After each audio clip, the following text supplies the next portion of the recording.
Chapter 16, One Bargain Too Many. I woke with a start. How long had I slept? Someone was sobbing. Was I too late? I dug through the straw until I rolled out of the pile and onto the floor at Opal's feet. Opal squealed. Her face was red and wet, but it got redder, and her sad eyes narrowed to angry slits. "Where have you been?" Opal demanded, hands on her hips. "Unloading straw." Piles of straw reached nearly to the ceiling. They were stacked right up against the fireplace, where flames snapped precariously. Opal stood between the fireplace and the spinning wheel. "Well, just look at this room," she said, as if she were my mother and scolding me for not picking it up. "Lots of straw," I said. "Exactly. The king has promised to make me queen after this batch, and if you mess it up, you'll be the first person I behead." I was going to say that if I messed it up, she wouldn't be queen to behead anyone, but I was too tired to argue. My only comfort was that if I messed up, Opal and the miller would be punished too. I imagined them both chained in a dungeon. I sagged into the wheel and piled straw in my lap. The window was covered by straw, so I couldn't see if it was still light out or if night had fallen. It had been early morning when I fell asleep, but there was so much straw. No matter what time it was, I needed to work fast. I took a deep breath and twisted the straw into the wheel and pressed my foot on the treadle. All the aches and cramps returned. I spun as fast as I could, and Opal paced in a little circle, rubbing her hands together impatiently. "Can't you spin any faster?" "No." "Keep the straw close to you. Don't let it spill." She snatched some of the straw that had fallen from my lap and threw it on my head. "Don't you know what will happen if every bit isn't turned to gold by morning? No wonder my brothers say you're a numbskull." I stopped spinning. "Would you like to continue?" Opal pressed her lips together and glared. "Keep spinning or else." Or else we were both dead. I worked faster than ever. I piled the straw on top of me and I worked the treadle as if I were pumping in order to breathe.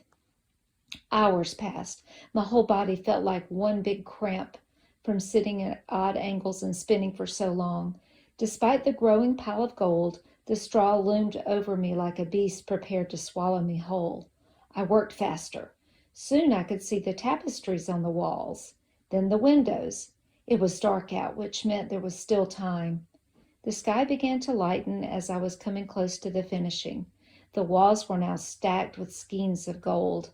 I kept an open space between me and the window so I could leave.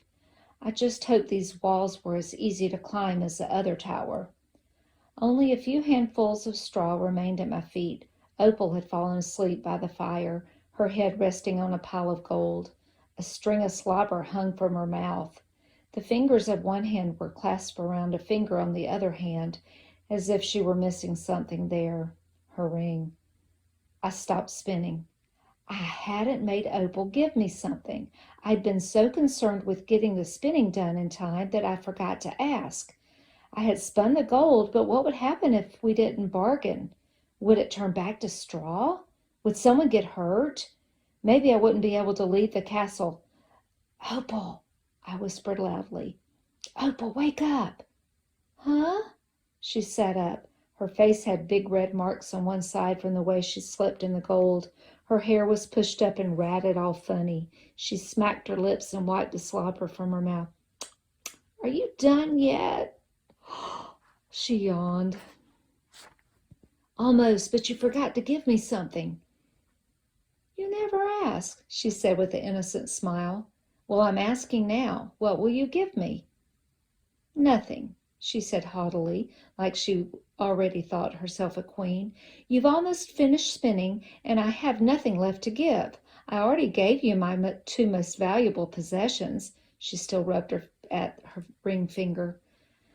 "Well," I said, spinning the last of the straw, "I can't let you have the gold unless you give me something. In fact, I can't even leave here until you give me something. Won't it be a surprise when the king comes in and finds me here sitting at the spinning wheel?" Her face scrunched up in anger, making her look wild and ugly. "Get off! Get away from that wheel, she growled. No one would believe a little numbskull like you could do it. This gold is mine. She bent over to pick up a skein of gold, but couldn't. She tugged and pulled and scratched, but it was like the gold had all melded to the floor and hardened together.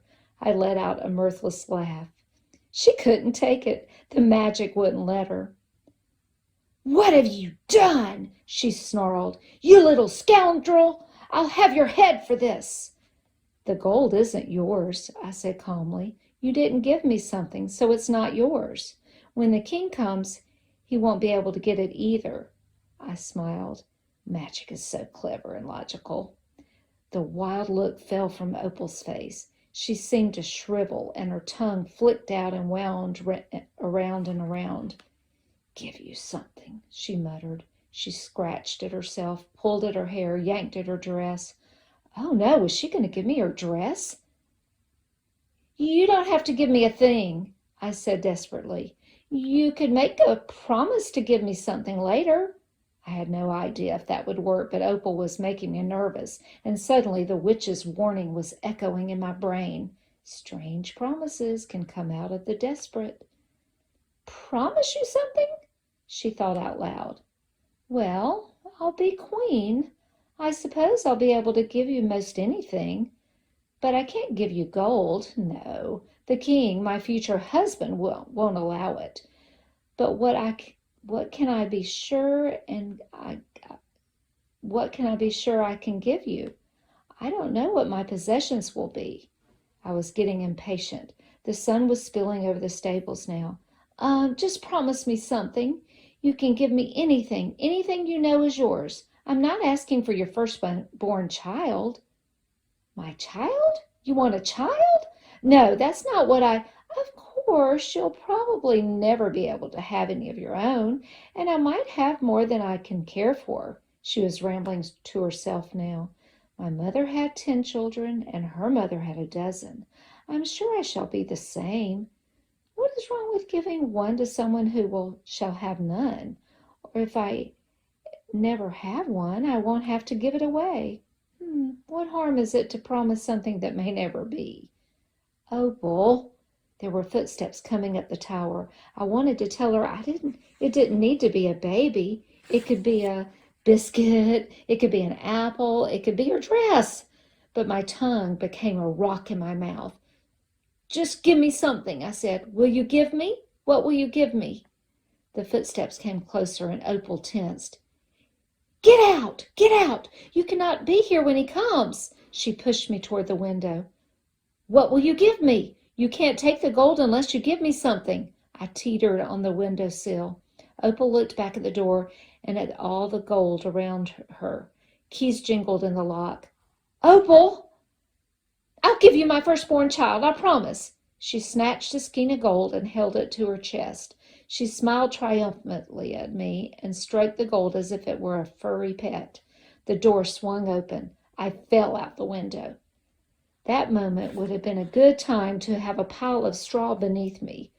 But for all the straw I had dealt with in my life, there was not even a tiny bit when I needed it most. I hit the ground, bounced and rolled, and finally came to rest against a thorny shrub. Ouch, I croaked and squeezed my eyes shut. Pain spread all over me and on me and in me. Thorn pricks and bruises and cuts and... Ouch! It hurt to breathe. I think I broke my ribs and possibly my arm. I wasn't sure I could even feel my legs. A flurry of movement and noise surrounded me, but everything was blurred and spinning. What's that? He just fell from the tower. Is he dead? He's alive, I think. Someone bent over me. Are you alive? I'm alive, I said breathlessly. I'm gonna have a baby. What did he just say? Something about a baby.